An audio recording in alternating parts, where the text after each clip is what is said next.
Hey, ladies and gentlemen, welcome to another episode of the Beyond Seven Figures podcast. My guest today is an entrepreneur, angel investor, highly sought after coach in the SaaS industry after exiting 3 technology companies within the 10-year period. In fact, if you're in SaaS, you love the guy. If you're not in SaaS, you should get to know the guy. His name is Dan Martell. He's the author of Buy Back Your Time, which has just been released. And so it's an honor and a pleasure to bring you to the show. So welcome, my man.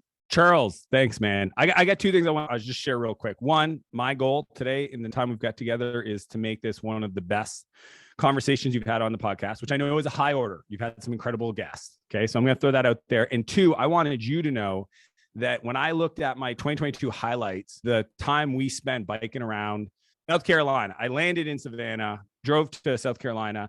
That was on my top 100 moments of the year. It was just something about it, just how organic it was for us to just ride around, tarps off, blasting our favorite tunes, each taking a turn, setting the mood, and just riding around neighborhoods. It was a lot of fun.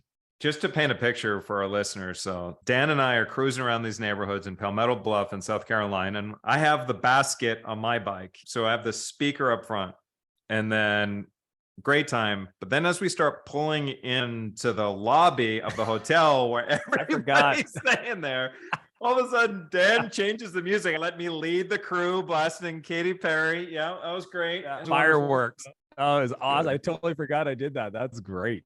That was good times, man. That was good times. Yeah. But one of the things that really stood out for me is you gave this presentation and it was sort of like the preview before everybody started talking about buy back your time. It was sort of that preview of what was to come. And one of the things that you talked about, which I thought was really just ingenious, was this whole idea of the replacement ladder. I still have my notes from that conversation, awesome. But we talked about the replacement ladder. And if you're comfortable, I'd like you to go in a little bit more detail on what that replacement ladder is. Yeah, no, and I appreciate that, Charles. So the core concept of the Buy Back Your Time book is this thing called the buyback principle. And the buyback principle states is we don't hire people to grow our business. We actually hire people to buy back our time. The number one risk to a business is the CEO hitting what I call the pain line in deciding to stall, sabotage, or sell. And for most entrepreneurs, they get to this place, and it could be 7 figures, 8 figures. There's different levels. And I mean, I hit it probably every 4 months where I'm having to do these buyback loop. And the replacement ladder was my attempt. If you had to force me to tell you what sequence I should hire people in, and I could only hire 5 people, this was the sequence. And the replacement ladder is essentially sequenced in an order that is the least cost, highest ROI.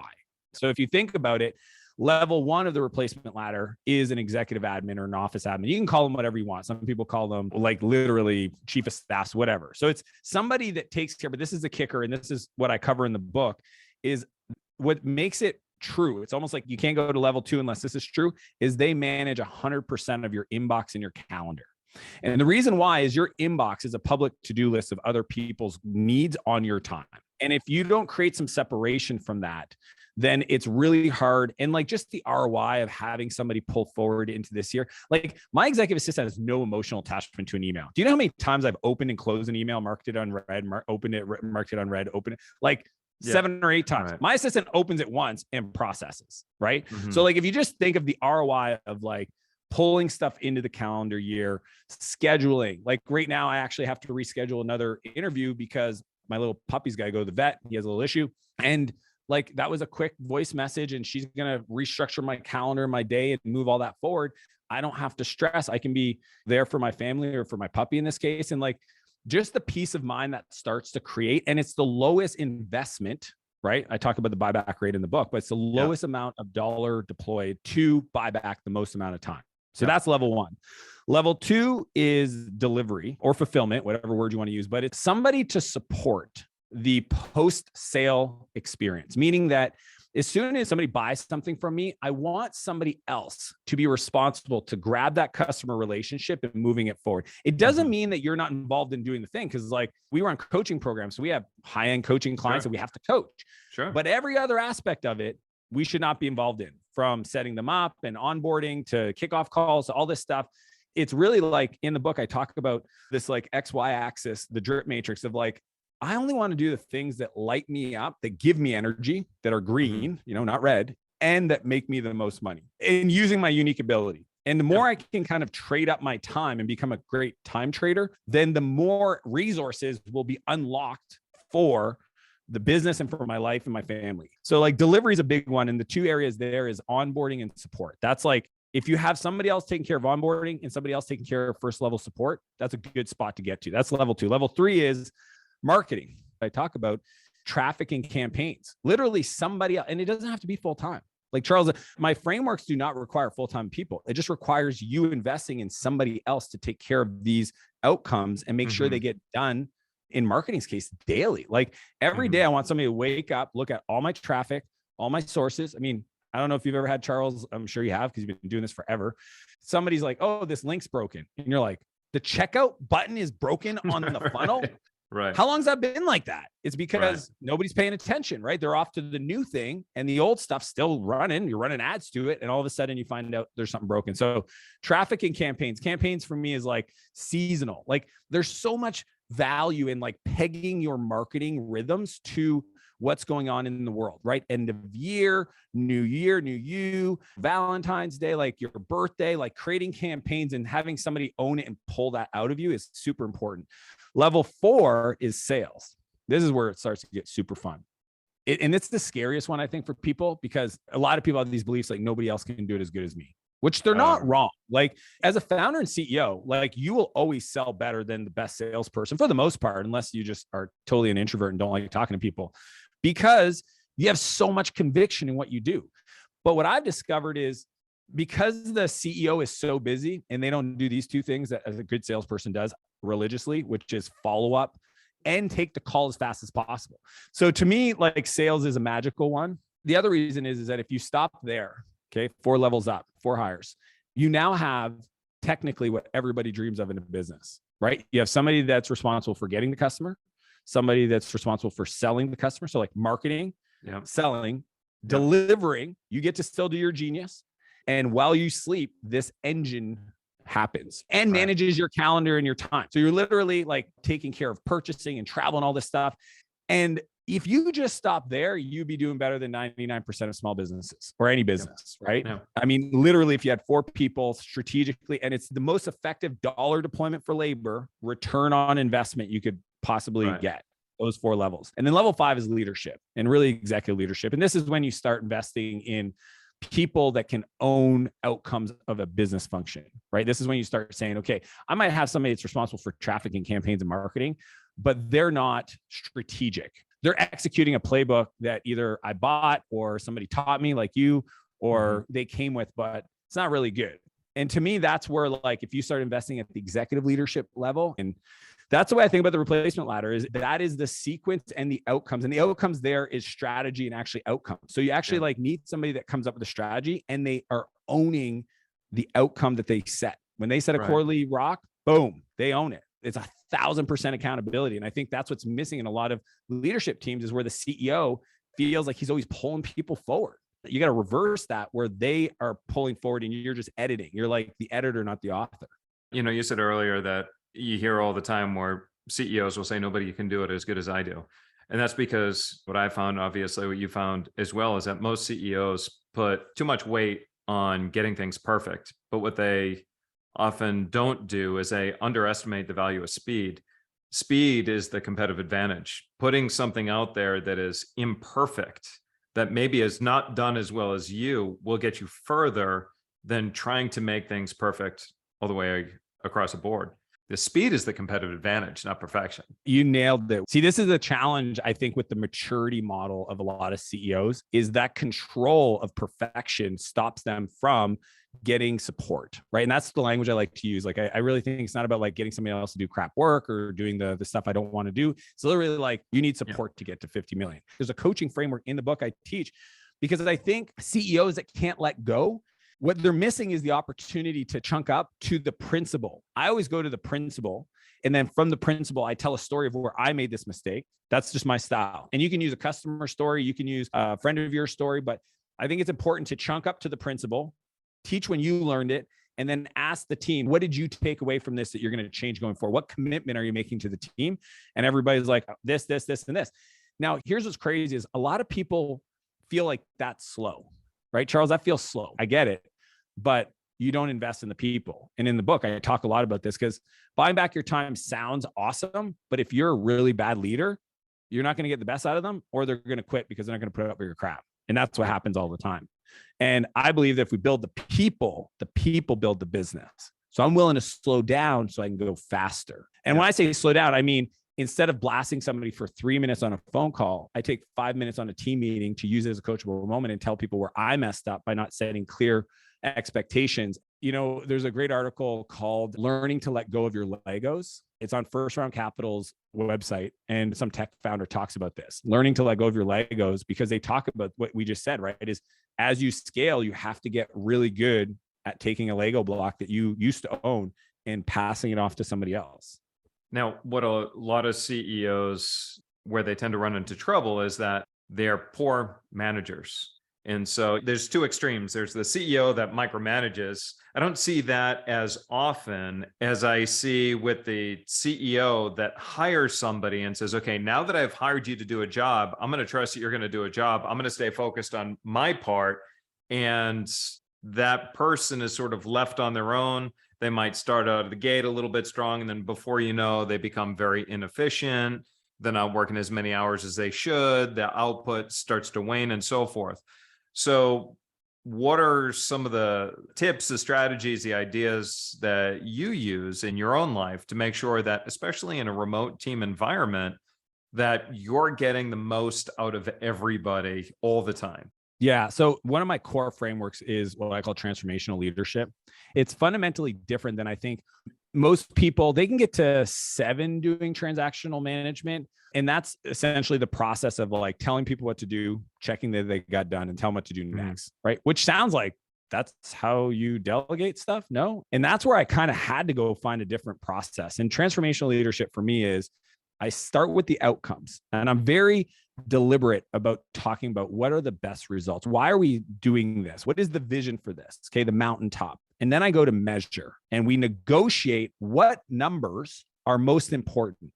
I can't tell you how often when I coach founders and I say, okay, what's your problem? And they're like, well, churn. Customers are not retaining. Perfect. What numbers are you measuring? They're like, we measure churn. I go, no. What's the leading indicator of churn? They're like, I don't know. I was like, how about NPS, Net Promoter Score? They're like, yeah, we don't do that. I know you don't do that because you have a churn problem, because it's almost like fundamentally impossible to not fix a problem if you measure it properly. Like humans are humans. Like there's this like human need to perform if there's a measurement, and then coach. So like for me, if it's super important, if a strategy is like super duper, like has to happen mandate, it's daily.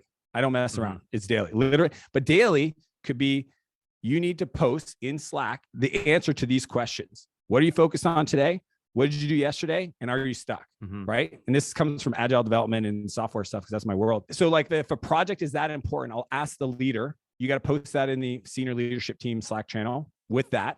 And then weekly, you're going to send me an email with the update of the project and the numbers. And here's the key with measurement is net new activity. How's that number compared to last quarter? So like measurement to me is probably the most important thing. So this is probably a big one, Charles, that's different, is I put it on my leaders to report to me those answers. Friday at 3 p.m., everybody's reports have to be into me. And I may never look at them. And I don't even commit to replying. It's not about the reply. It's about you having a habit of measuring the things we negotiated and reporting to me.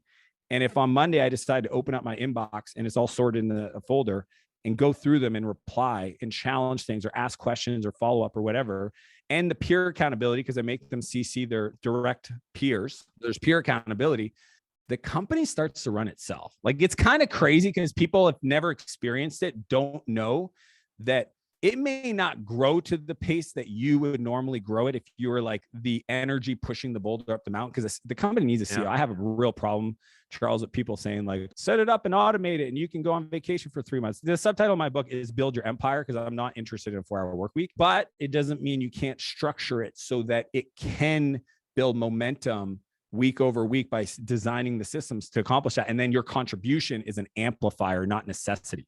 Sure. You know, when it comes to KPIs, one of the early lessons actually came from CrossFit. And one of the early lessons on KPIs that I learned, or on accountability, was I showed up the very first day, took a 6 a.m. class. So it was the first class of the day. I did my workout. And at the end, the instructor said, put your score on the board. And I'm like, wait, what? It's like, put your score on the board. I didn't know that's what you were supposed to do. And so I put my score on the board and I placed last. But what's worse is I placed right behind a pregnant woman who was supposed to be taking it easy, and I was below her. So after that, knowing that my score was going to be public, I made sure that I pushed it that much harder, and I was always in the top third. So funny enough, I was flown out to the offices of a multi-billion-dollar company. And so they flew me out because they wanted to talk about some of the marketing strategies that we were doing that were actually outperforming their team. And so when I walked into the office, I'm standing in the lobby and I'm looking at all these papers that are taped up on the wall. And I'm like, what is going on? The president came out and he said, you wondering what all that is? And I go, yeah. And he said, we have everybody's KPIs publicly posted in the lobby. So when people walk through the office doors, it's the first thing that they see. And what we found is that when KPIs are public, people perform at a much higher level. And so you could do that with your teams, make the KPIs public, even if you, for whatever reason, want to hide certain numbers. I just call them ratios. Let's create a ratio and it's directionally improving or not. It doesn't matter what the number is. It's either going up and to the right or it's going down, and down is bad. Yeah. Red is you're missing your target. Yellow is you might be on target, but not quite there yet. Green, you hit it. That's actually true. You don't even have to have the number. You can just have the person's name with their 3 KPIs or 5 KPIs in red, green, yellow, and they don't want red. It's feedback, it's measurement, it's unfiltered. And I just love the idea of like public peer accountability. I think positive peer pressure is one of the most beautiful things in the world. So let's actually segue a little bit, because we talked about product and teams and whatnot. There's something very disruptive going on. It actually will negatively impact most industries because most people aren't going to adapt. They won't know how to leverage it to its power. I was talking to a client this morning and he's in the programming world. And I said, look, let me tell you something. While you and I were talking, I just had a custom program coded for me with AI. I said, it cost me nothing and I didn't have to wait for the deliverable. So I want you to tell me right now, why should I pay you? Now, the answer is AI can't replace critical thinking or creativity, relationship, all that stuff. AI is good for the answers, but what's more important is knowing the questions to be able to ask. I'd love to hear your take on leveraging AI for the 7 to 8 figure CEOs here and how to make sure that they're disrupted in a good way as opposed to being replaced. I'll start by giving context because I think it'll help people understand my message. I'm a software developer. I taught myself how to code at 17. It literally saved my life.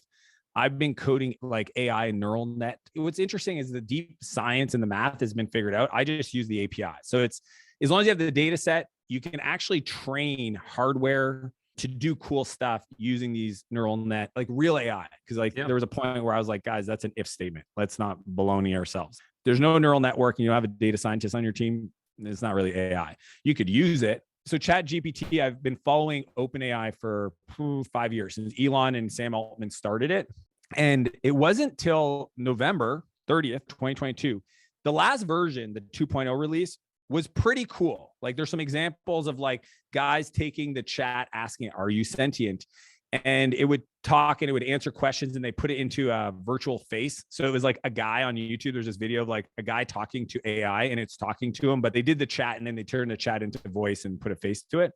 And it was really impressive. Like it was like impressive enough. And then shortly after they came out with the coding library where it now could write code for you. And then this new release that came out November 30th, Charles, as soon as I saw it on the next team meeting for the whole company, communicated in the most loving and direct way possible that if you are not using ChatGPT to do your work, we will have a conversation. And if you're not aware how, I'll have somebody on the team show you.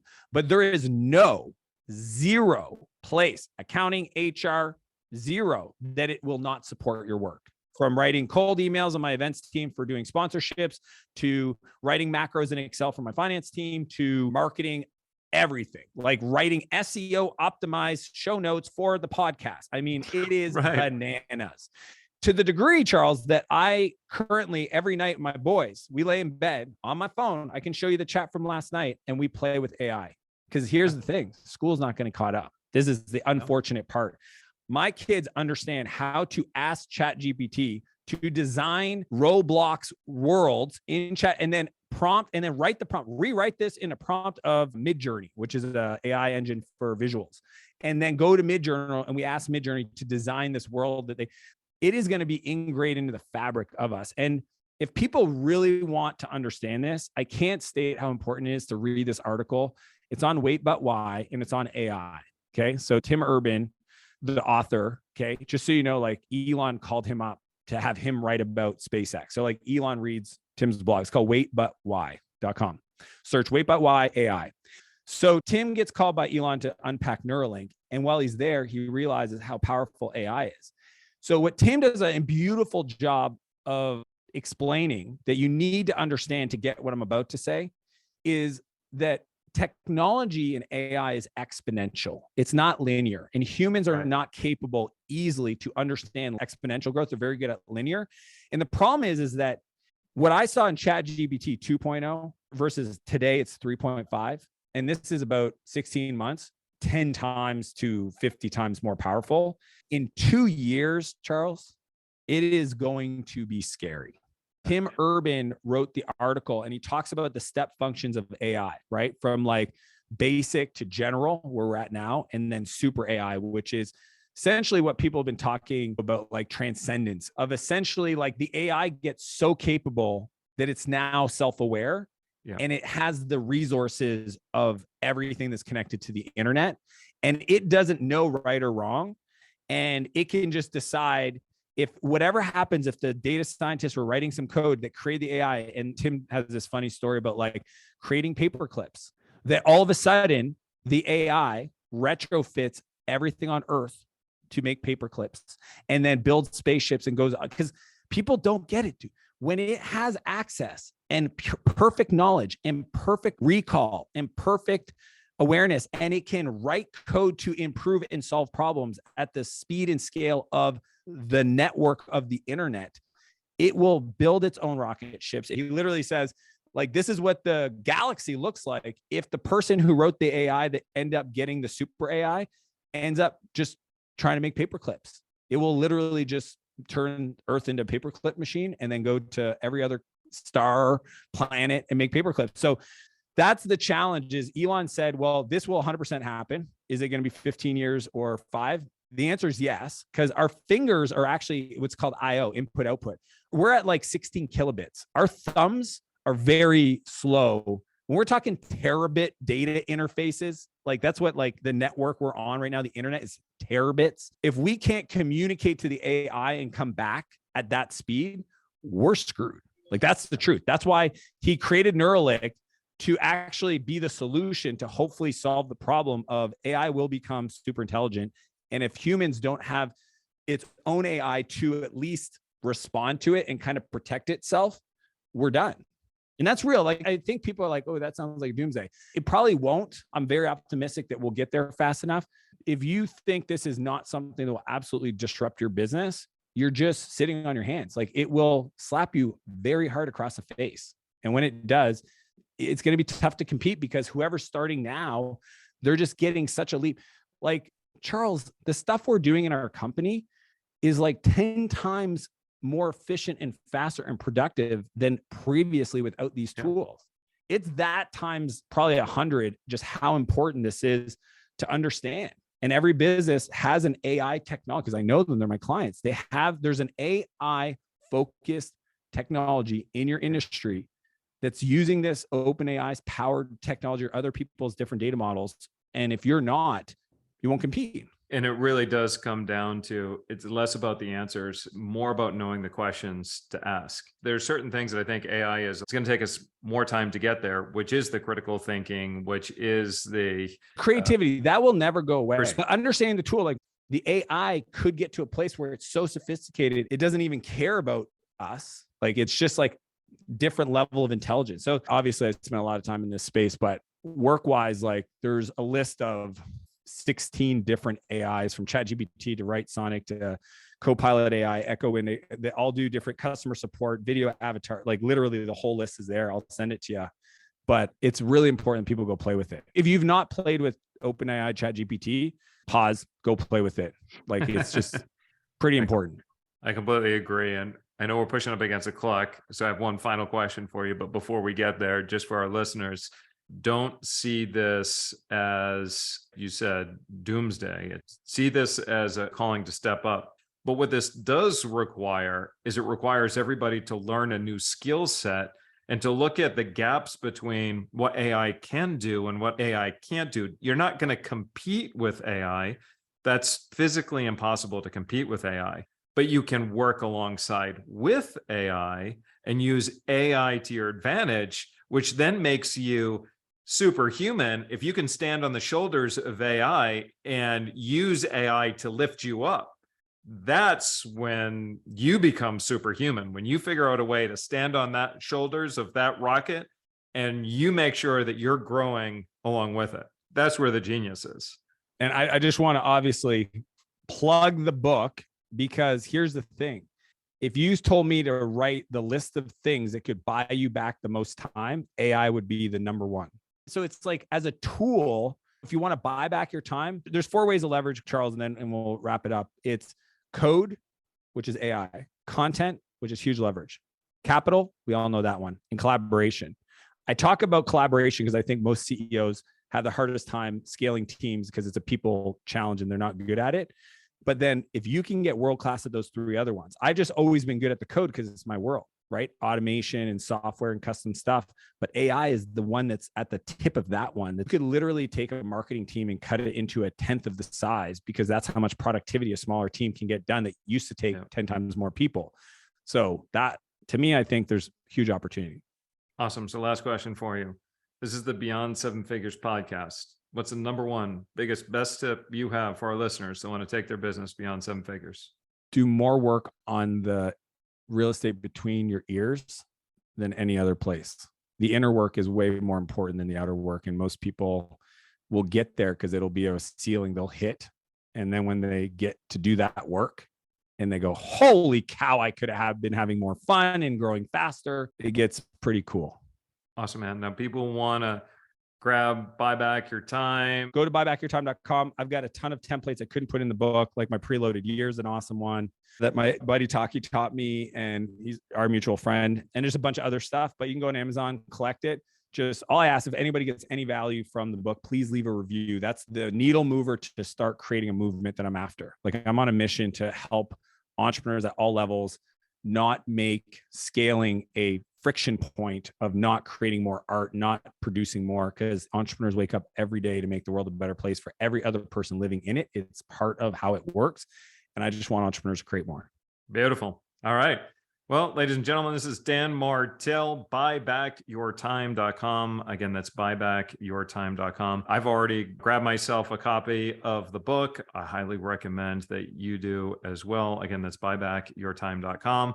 Now, for more strategies, tips, and information for scaling your business beyond 7 figures, remember to also check us out at predictableprofits.com.